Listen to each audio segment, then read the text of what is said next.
I was going, damn it. I was 26, a little impulsive maybe, but mostly just earnestly out to change the world. So I was going to brave the first snow of the season and drive to the goddamn Halloween party, even though my husband Alan, the practical Jewish doctor, insisted that I was wasting my time. You have better things to do, better people to spend time with than those people, he said. Of course, the better people was him, and the time better spent was at home. And true, on the surface, if you compare playing chess with your husband, jazz music in the background, to driving through slush in the dark to a party in a chilly recreation hall with feverish, agitated, mentally ill people who smell like piss, the first scenario, especially with a fire in the fireplace, should at least logically, if not emotionally, win out. What's wrong with you, he wondered out loud and loudly, and not for the first time. You're a college-educated woman with a master's degree. What do you have to talk to them about? I mean, you're not required to go to this party. Don't you get enough of those people at work? And my husband, you see, he was not real supportive of my employment as a theater workshop facilitator in mental institutions. Now, he worried that one day after I asked everyone to be pogo sticks or something in my workshop, that the staff would decide to keep me there. He cautioned me to not get too creative with those people, and whatever I did, never ever, he said, mention to anyone in authority how when you were 17, you jumped out of a second-story window just to see if you could.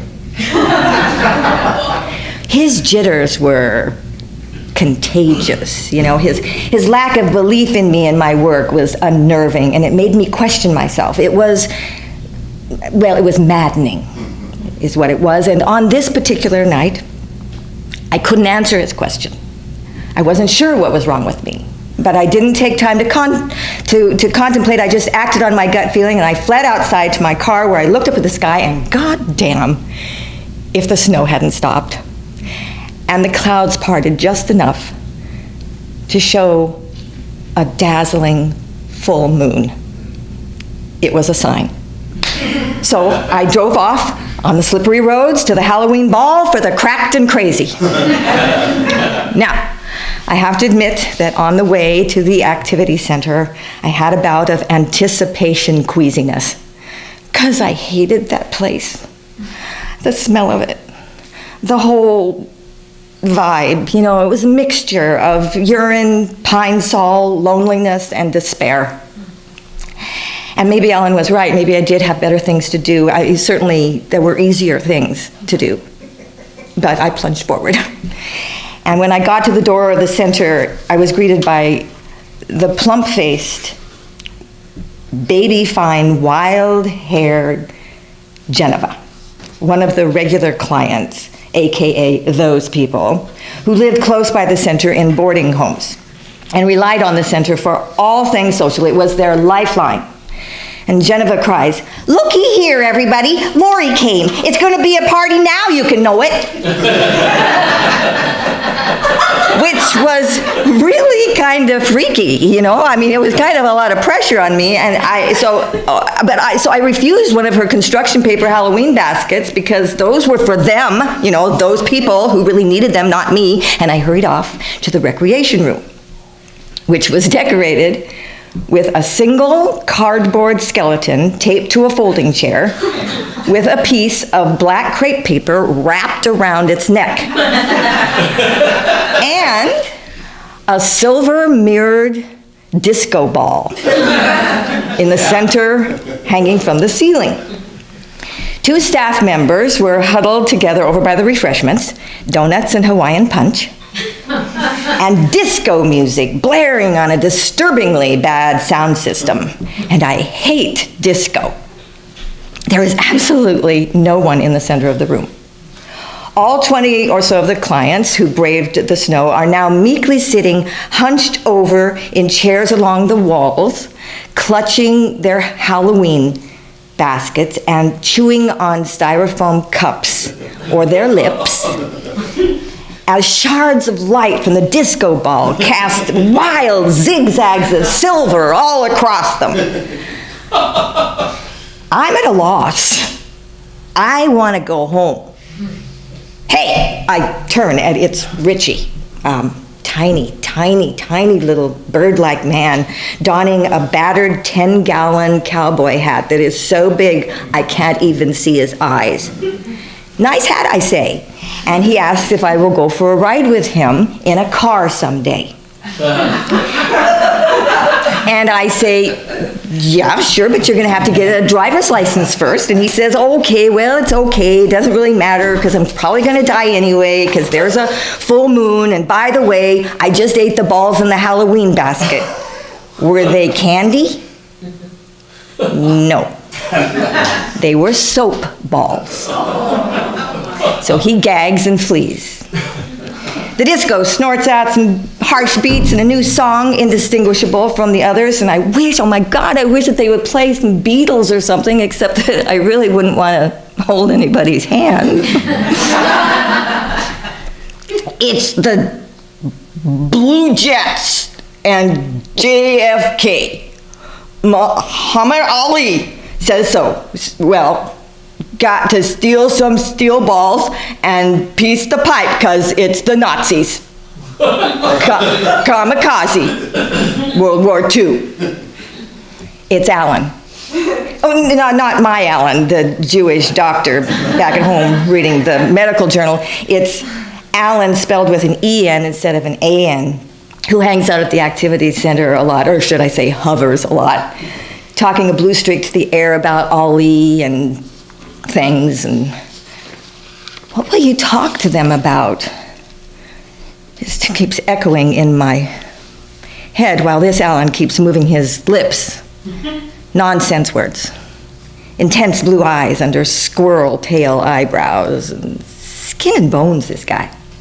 You know, probably the main source of the urine smell. Off in some other world, and yet he's pulled himself away from the wall, out from the safe edges of the darkness, to come over and stare at me. Don't you have better things to do, Laurie? Alan, A.N., my husband, the summer before, stopped me from giving money to a woman on the streets. Stoned out of her mind, this ferocious cough, a feverish child hanging on one of her hips. And my husband, a pediatrician, tells me it would be immoral to give her any money. He forbids me to give her even a dime. And as he clutches my elbow and marches me away, he hisses, "What do you think she was doing while you were slaving away at graduate school? She was fucking, that's what she was doing." Jesus. So I guess fucking is inherently bad? Well, even though this music is bad, I really want to dance and drive these thoughts out of my head, but with whom? This guy, this Alan of the Kamikazes? My husband, Alan, wouldn't dance with me, not even in the privacy of our home. This Alan continues staring at me and brings up JFK again, and I'm fighting the urge to run, and light from the disco ball is splashing across us, and the music is pounding on, and the room continues to reek of piss and misery, and I just start bouncing a little, you know, letting the music in some, because I'm trying to distract myself from the image of that woman on the streets. My God, she had these filthiest short shorts, and that it just was green snot pouring out of that child's nose. I mean, it was really repugnant. I mean, really, was I a little bit relieved when Alan dragged me away from her? No. Jesus, no. How could a lousy dollar have hurt anyone? Or a kind word? A smile? A moment of my time? Why spend time on people like that? Hell, why not? I'm one of the more fortunate in the world. So truth is, I have time on my hands. So I smile at Alan with an E-N. And he drops his head and focuses on my feet. So I move them from side to side, back and forth, back and forth. And he looks at me with those eyes, takes a breath, and then bends, or rather pops, one of his knees. And then the other. Almost on beat. Beat. Oh yeah, see, I actually tune in and I hear the lyrics. All we need is a drummer for people who need a beat, a little guitar to move your feet. It's dance to the music. And so we do, or rather I do. I mean, Alan kind of gets stuck on rocking back and forth and popping a knee periodically. But I dance. And when Casey in the Sunshine Band urges us to shake our booties, oh, I do just that. And I let the madness of the music dance me right over to the edges of the room, to that wall where, with an intensity not unlike both Alan's, I look people in the eye and I say, give yourself a chance. And oh, how great it was. And I want to tell you how they all leapt up and they twirled and they danced till midnight with abandon. But that didn't happen.